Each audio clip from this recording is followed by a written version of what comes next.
이번 회차부터는 반카톨릭 시리즈를 다뤄보도록 하겠습니다. 다음 내용은 아마 지극히 충격적일 수 있습니다. 실제의 정보들과 사실들이 아마도 듣는 분들의 인생을 바꿀 수도 있습니다. 인내심을 가지고 끝까지 들어주시기 바랍니다. 성경을 공부함으로써 우리는 사탄이 계시록 6장, 13장, 17장, 18장의 창녀이며 초대형 거짓 교회를 세울 것이라는 것을 알 수 있습니다. 성경에 따르면 이 창녀는 거대한 종교적, 경제적, 군사적, 교육 세력을 확보하고 그리스도 안에 있는 참된 성도들을 박해하고 살해할 것입니다. 그들은 그리스도인이 바로 자신들의 눈앞에 무슨 일이 일어나는지 모르게 함으로써 반격할 생각도 못하게 할 수 있습니다. 왜냐하면 사탄은 속임수의 천재이기 때문입니다. 대다수의 그리스도인들이 이 창녀의 정체를 알지 못하게 하기 위해서 사탄은 참으로 교묘하게 연막을 치고 있습니다. 연막이라는 것은 전쟁에서 적들이 행동하고 움직일 때 그들에게 치는 것입니다. 연막은 사람들을 혼미케 해서 적의 위치를 알지 못하게 만듭니다. 이것이 전쟁의 또 하나의 전술이기도 합니다. 또 다른 전술 중 하나는 곧 망하게 될 나라에서 활동하는 적과 내통을 하는 것입니다. 내통자들은 희망이 없다거나 아니면 적들이 실제로는 공격하지 않을 것이라고 말을 함으로써 사람들을 무기력하게 만듭니다. 즉, 적이 공격하기 전에 혼란을 야기시켜서 연막을 치는 것입니다. 계시록의 창녀 역시 연막을 치고 공격을 개시하고 있습니다. 그리스도의 몸된 지체 내에서도 연막을 치는 사람들이 있습니다. 계시록의 창녀가 바로 로마 카톨릭인 것은 명백합니다. 이러한 입장은 전혀 새로운 것이 아닙니다. 마틴 루터, 존 낙스, 칼빈, 그리고 수많은 사람들과 무디, 피니, 스펄전 등과 같이 위대한 설교가들도 모두 로마 카톨릭, 바티칸이 창녀라고 믿었습니다. 그런데 최근에 와서 갑자기 이런 입장이 변하기 시작했습니다. 바로 카톨릭의 예수회가 사람들에게 영향을 미친 것입니다. 신학교를 통해서 이 시대의 연막을 치기 시작했기 때문입니다. 연막이 쳐지면은 사람들은 계시록의 창녀를 다른 관점에서 보게 됩니다. 그리고는 그거는 미래에 있을 일이야. 혹은 그건 예전 과거에 일어났던 일이야.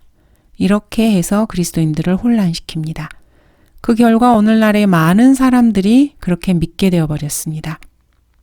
여기서는 이 창녀의 과거 활동과 현재 하고 있는 일, 미래의 궁극적인 목표가 무엇인지를 제시하려고 합니다.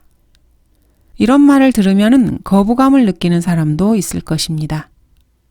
이 마지막 때에 사탄이 하나님의 일을 파괴시키기 위해서 어떻게 활동하고 있는지 그리스도인들은 알아야 합니다. 이런 말을 하면 그 사람을 편협하고 반카톨릭적이며 증오 문학을 즐기는 사람이라고 그렇게 대중매체를 통해서 캠페인을 벌립니다. 여기에는 수많은 돈이 들어갑니다.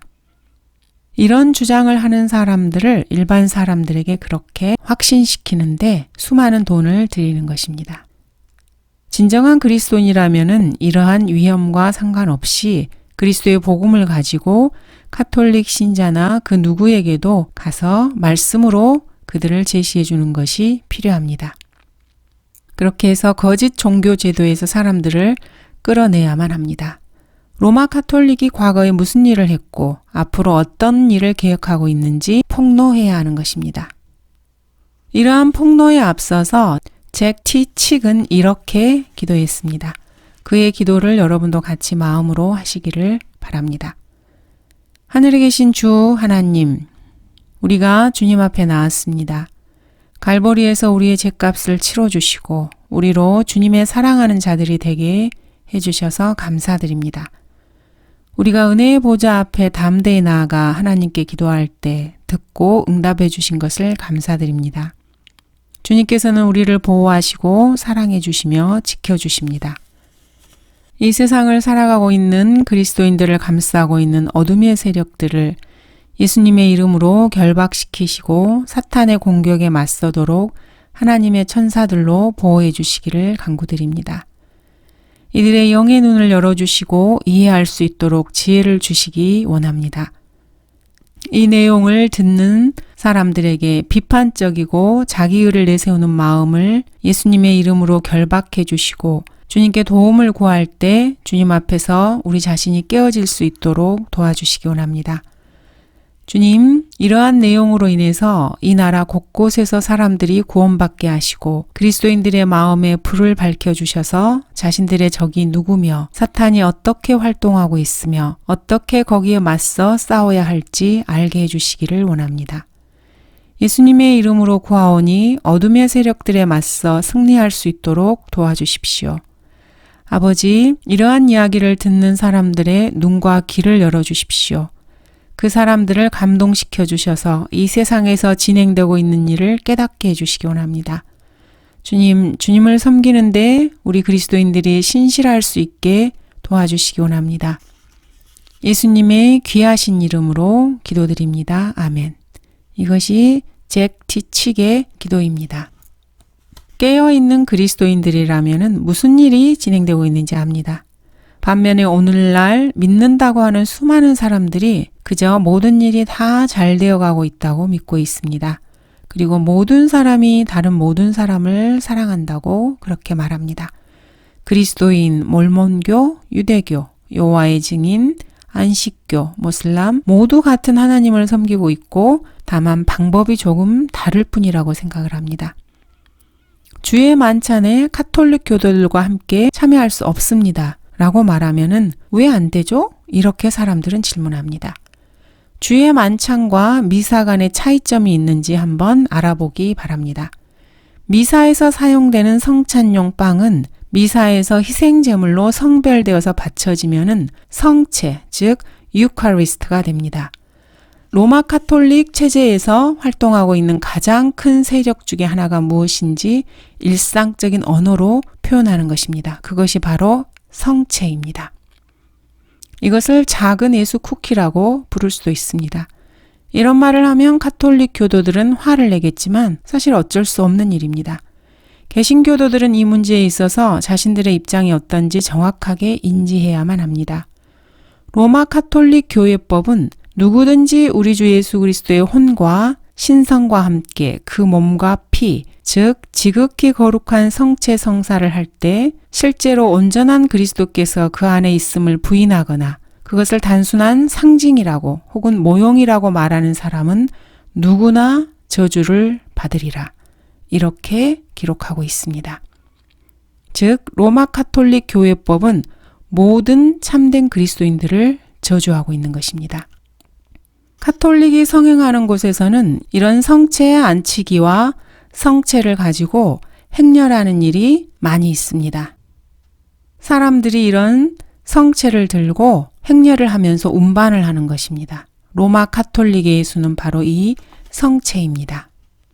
하나님의 독생자 그리스도께서 거룩한 성체 성사로 숭배받아서는 안 되며 그가 숭배되기 위해 사람들 앞에 공개적으로 세워져서는 안 되며 그를 숭배하는 자들을 우상 숭배자라고 말하는 사람은 누구나 저주를 받으리라. 이들의 입장입니다. 로마 카톨릭은 사실 끊임없이 우상 숭배를 하는 집단입니다. 베네딕토회의 수녀원에는 성체가 안치되어 있고 그 앞에 수녀들이 무릎을 꿇고 기도를 하는 모습을 볼 수 있습니다. 이들은 일을 하거나 기도할 때나 성체 안에 임재해 있는 예수에게 초점을 맞추면서 삶을 살아가고 있습니다.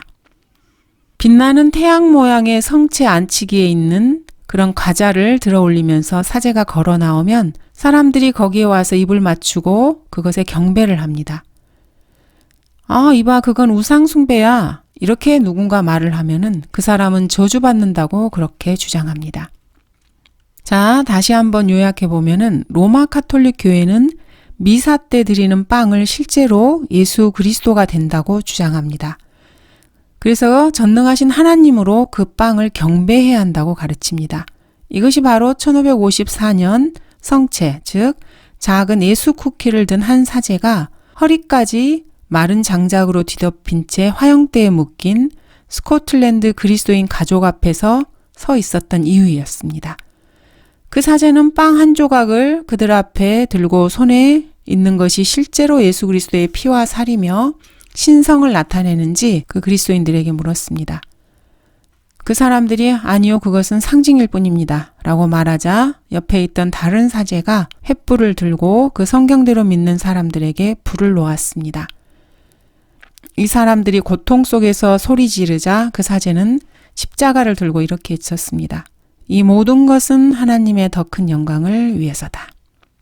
어떤 사람이 이것을 비웃거나 그리스도를 상징하는 것일 뿐이라고 말한다면 오늘날에도 그런 사람은 중세시대만큼이나 강력하게 저주받는다고 제2차 바티칸 공회는 다시 한번 자신의 입장을 확고하게 제시하고 있습니다. 교황 요한 23세는 이렇게 말했습니다. 나는 트렌트 공회에서 결정되고 선언된 모든 것을 전적으로 받아들인다. 로마 카톨릭의 손에는 피가 묻어 있습니다. 흥건하게, 그것도 아주 낭자하게, 피가 낭자하게 묻어 있습니다. 많은 사람들은 이런 말을 믿기 어렵다고 생각합니다. 그러나 이러한 입장은 역사적으로도 그리고 성경적으로도 증명될 수 있습니다. 성경적 기독교를 파괴하기 위해서 사탄이 어떻게 활동하고 또 어떻게 숨는지 그리스도인이라면 반드시 알아야만 합니다. 개신교도들이 오늘날 황량해질 정도로 황량해진 이유 중 하나는 역사가 은폐되었고 그 역사의 진실을 알지 못하기 때문입니다. 즉 사탄이 역사적 기록에 손을 댄 것입니다. 실제로 일어난 역사를 읽는 데에는 한두 세대면 충분합니다. 특히 반복해서 어떤 사건이나 어떤 일을 언급하지 않으면 더욱더 그렇습니다. 제2차 세계대전 때의 유대인 학살과 비슷합니다. 유대인들은 학살에 관한 영화를 텔레비전에서 계속해서 방영할 수 있도록 방송 네트워크에 압력을 가하고 있습니다. 그래서 그 결과 사람들은 실제로 무슨 일이 일어났는지 기억을 하게 됩니다. 왜냐하면 자꾸 보게 되기 때문이죠. 어떤 일들은 그러나 교묘하게 은폐되고 잊혀져 버립니다. 대부분의 그리스도인들은 앞서 말한 로마 카톨릭에 대항했던 사람들이 저질렀던 끔찍한 대가와 그들의 유산에 대해서 전혀 알지 못하고 있습니다. 많은 젊은이들이 종교 재판이 무엇인지 전혀 알지 못합니다. 그럴 때 로마 카톨릭은 자신을 방해하는 모든 것을 파괴시킬 권세와 기만과 잔인성을 가지고 활동합니다. 과거의 범죄 행위에 관해서 사람들이 듣고 생각하는 것을 사탄은 미혹시키고 둔화시킵니다. 그렇기 때문에 우리는 현재 그런 일이 일어나리라고는 상상도 하지 못합니다. 그런 일이 정말로 가능할까요?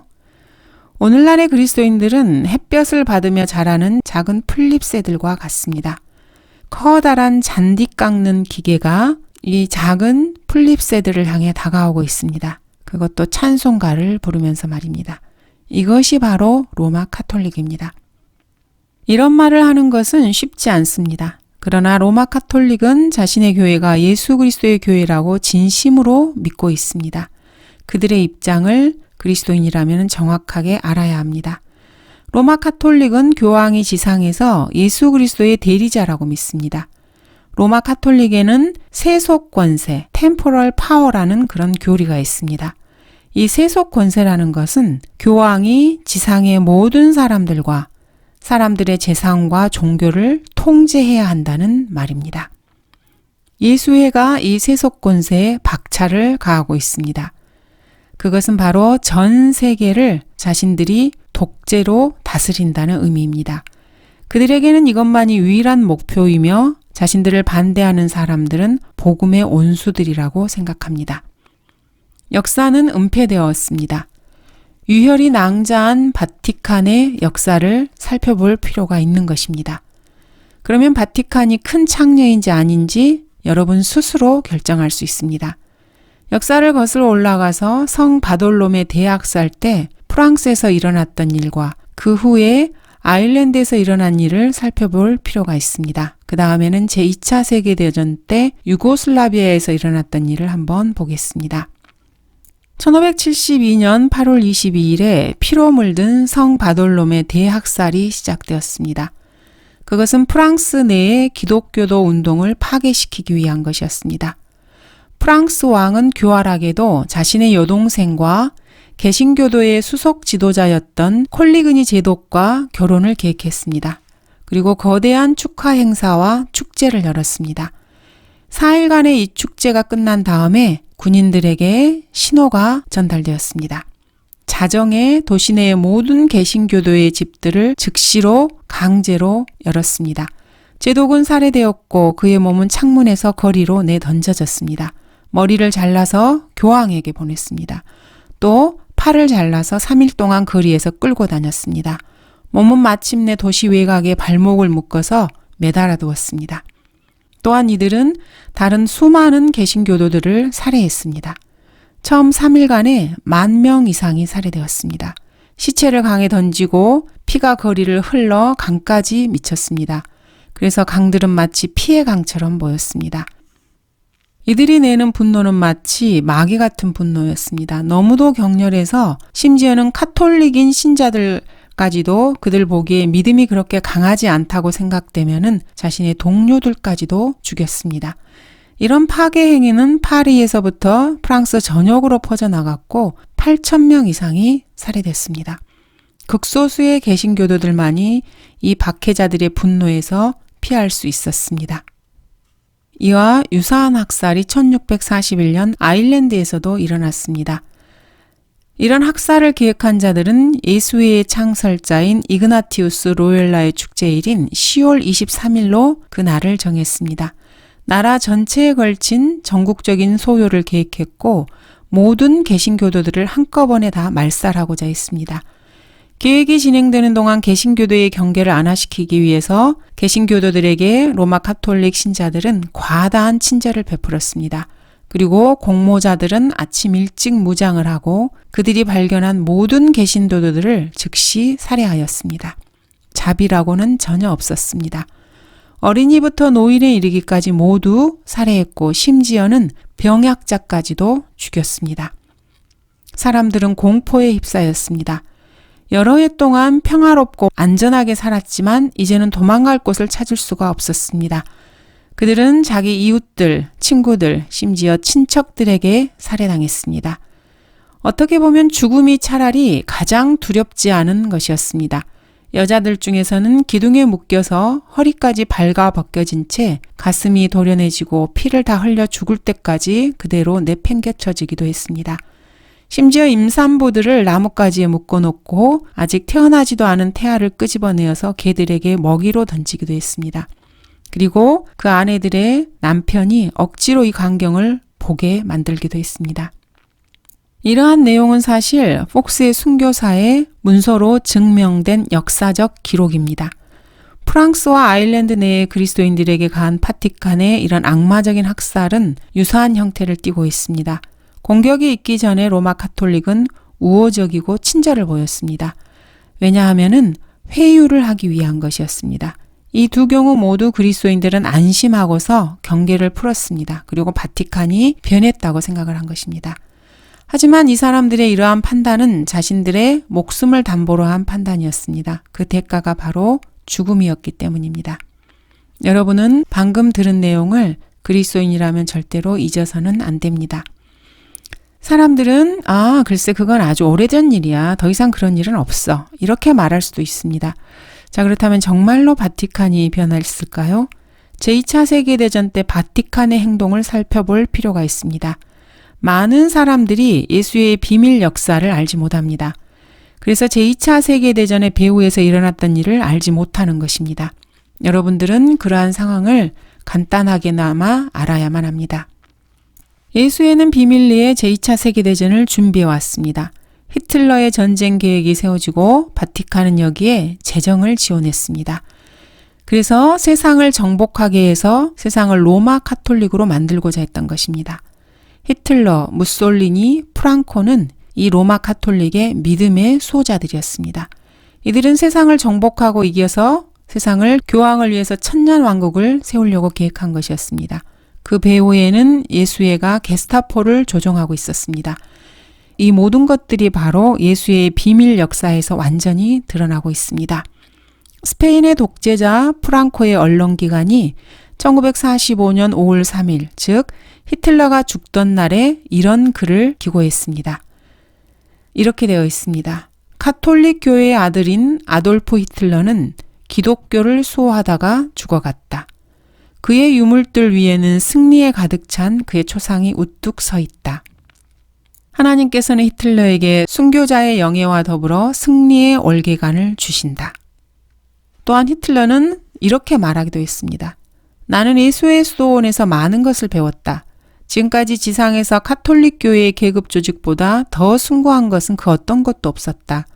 나는 이 조직체의 많은 부분을 나치당에 도입시켰다. 나치 정보 조직의 전 대장이었던 발터 셜렌베르크는 이렇게 말했습니다. 나치 친위대 조직은 힘물러가 조직했는데 예수의 수도원의 원칙에 따른 것이다. 이그나티우스 로율라가 규정한 그들의 규율과 종교 활동이 히물러가 정확히 본뜨고자 한 모델이었다. 히물러는 나치 친위대의 최고 사령관이었는데 그 지위는 예수회의 총회장에 해당하는 것이다. 전체 구조도 카톨릭 교회의 계급 순서를 정확히 모방한 것이었다.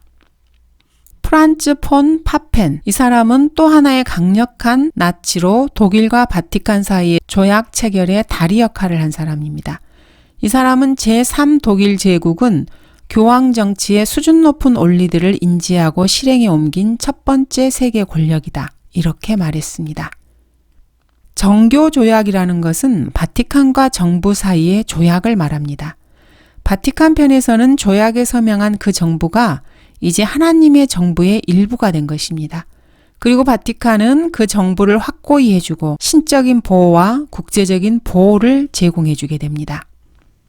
1934년 가을 히틀러는 독일 주교 뮬러와 스카츠라이터와 함께 요직에 둘러싸여 있는 사람들과 사진을 찍은 것이 있습니다. 카톨릭 사제들과 악수하며 웃는 모습이 말입니다. 이탈리아에 이어서 1933년 로마에서 바티칸과 독일은 조약을 체결하게 됩니다. 조약을 체결하는 자는 나중에 교황 피오 7세가 된 파셀리 추기경입니다. 1933년에 그는 바티칸의 비서였습니다.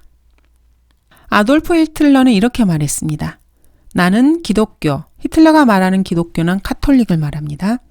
나는 기독교가 참으로 중요하다는 것과 그 위대한 힘을 개인적으로 확신한다. 나는 어떤 다른 종교가 활성화되는 것을 허용하지 않을 것이다.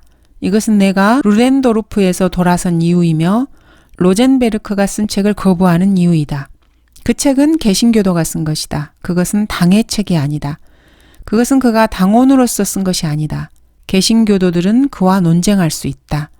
카톨릭 교도로서 나는 복음주의 교회나 그 구조에서는 결코 편안함을 느끼지 못한다. 이것이 바로 내가 개신교회들의 일을 규제하고자 할 때 허다한 어려움을 겪는 이유이다. 복음주의자들이나 개신교도들은 어떤 경우든지 나를 거부한다.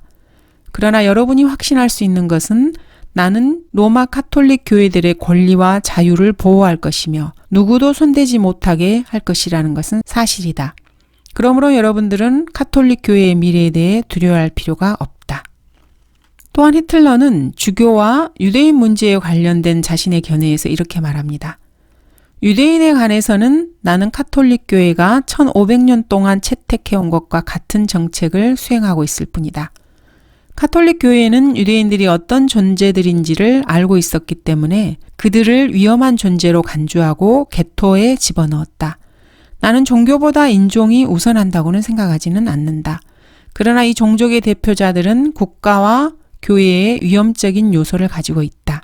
아마도 나는 카톨릭 교회에 커다란 봉사를 하게 될 것 같다. 이러한 로마 카톨릭의 믿음을 수호했던 거물급 인사들로는 히틀러, 무솔리니, 프랑코가 있습니다. 이 세 사람은 모두 바티칸과 정교 조약을 체결한 사람입니다. 나치 전쟁 음모가 발칸반도를 휩쓸고 러시아를 공격하려고 가는 중에 유고슬라비아는 나치 점령 국가가 되었습니다. 교황은 러시아 종교도들을 경멸했습니다. 그런데 그들은 세르비아인이라고 불렸고 유고슬라비아에서 그들에게는 죽음의 표가 찍혔습니다. 카톨릭으로 개종을 하든지 아니면 죽음을 선택하든지 그들에게는 한 가지 선택만이 있을 뿐이었습니다. 그들이 왜 살해되었겠습니까? 왜 교황은 러시아 종교에 그와 같은 복수를 자행했습니까? 공산당은 바티칸에서 만든 것이기 때문입니다. 바티칸의 가장 큰 적들 중에 하나인 러시아 정교회를 파괴시키기 위해서 로마 가톨릭은 공산당을 만든 것입니다. 공산주의자들이 그런데 교황을 배신하고 러시아 정교도들을 죽이지 않았습니다.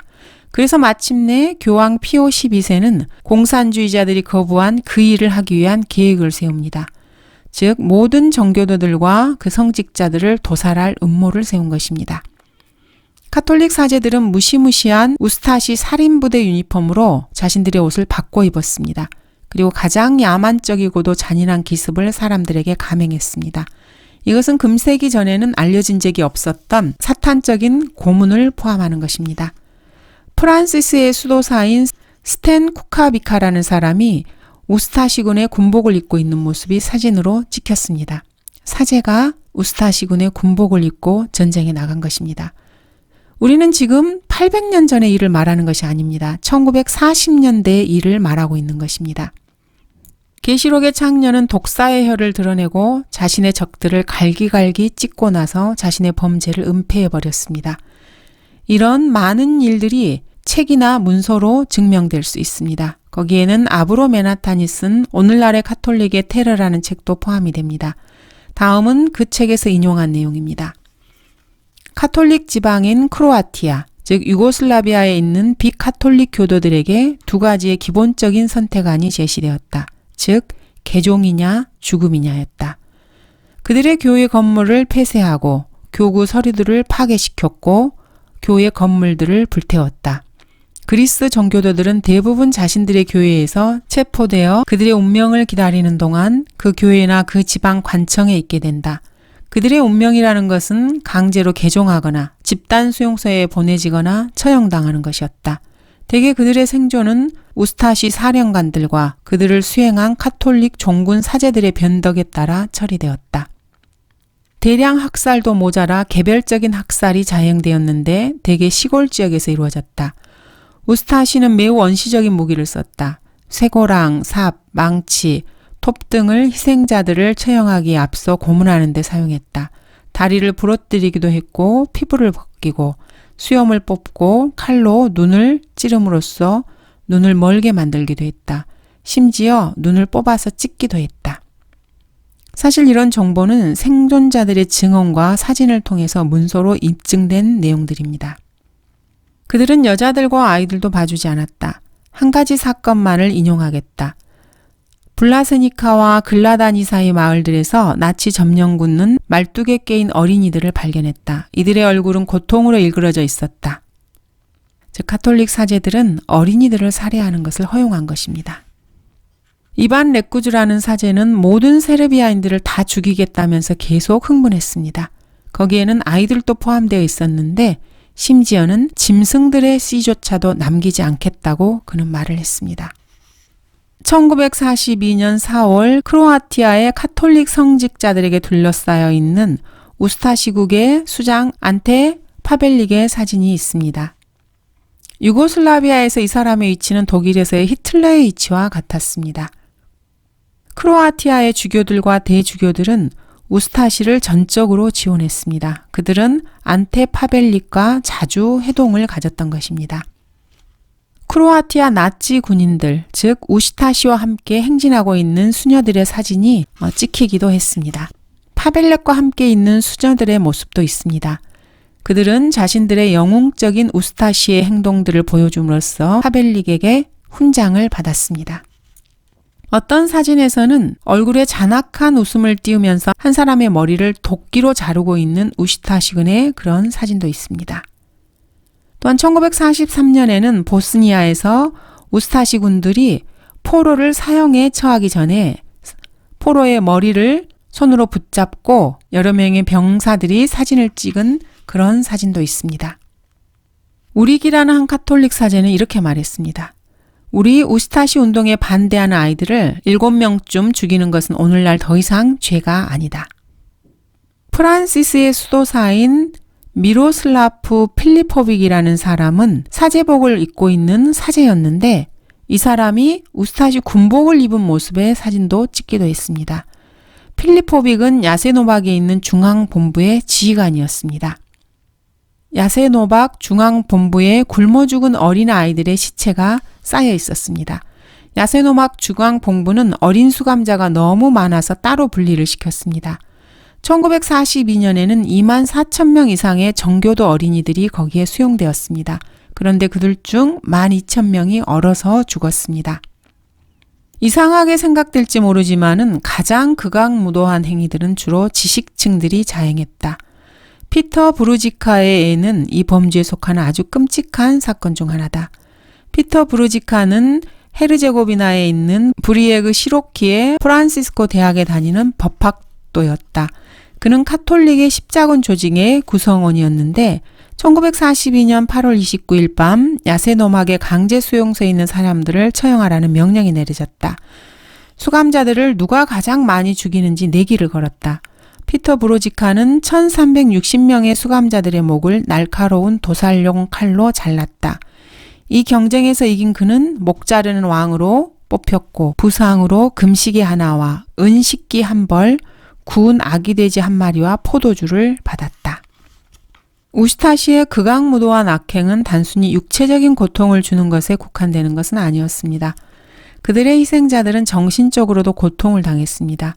전무후무한 극악무도한 잔인성이 몇몇 증인들의 증언으로 기록되기도 했습니다. 네베시니에서 우슈타시는 세르비아의 한 가족 전체를 체포하기도 했습니다. 그 가족은 아버지, 어머니, 그리고 4명의 아이들로 이루어져 있었습니다. 어머니와 아이들은 아버지에게서 분리되고 7일 동안 굶주림과 목마름으로 고통당했습니다. 그런 다음에 이들은 어머니와 아이들에게 먹기 좋은 불고기와 마실 물을 많이 가져다 주었습니다. 아이들은 너무도 배가 고파서 불고기를 전부 먹어치웠습니다. 아이들이 이것을 다 먹고 나자 우스타시가 이렇게 말했습니다. 너희들이 먹은 것은 너희 아버지의 살이야. 이런 일들이 바로 우리가 살고 있는 이 세대에 일어난 일입니다. 이것은 바티칸의 분노가 폭발되어진 한 예에 불과합니다. 이런 글도 있습니다. 로마는 소수일 때는 양같이 온순하다가 수가 같을 때에는 여우처럼 교활하고 다수가 되면은 호랑이처럼 사나워진다. 로마 카톨릭을 묘사하는 정확한 표현입니다. 우슈타시 군이 세르비아 정교의 사제를 죽여서 그 목을 잘라 머리카락을 손에 붙잡고 찍은 사진이 있습니다. 이들을 배후에서 러시아 정교에 대해서 분노를 표출하는 사탄의 모습이 이들에게서 투영되고 있습니다. 감사합니다.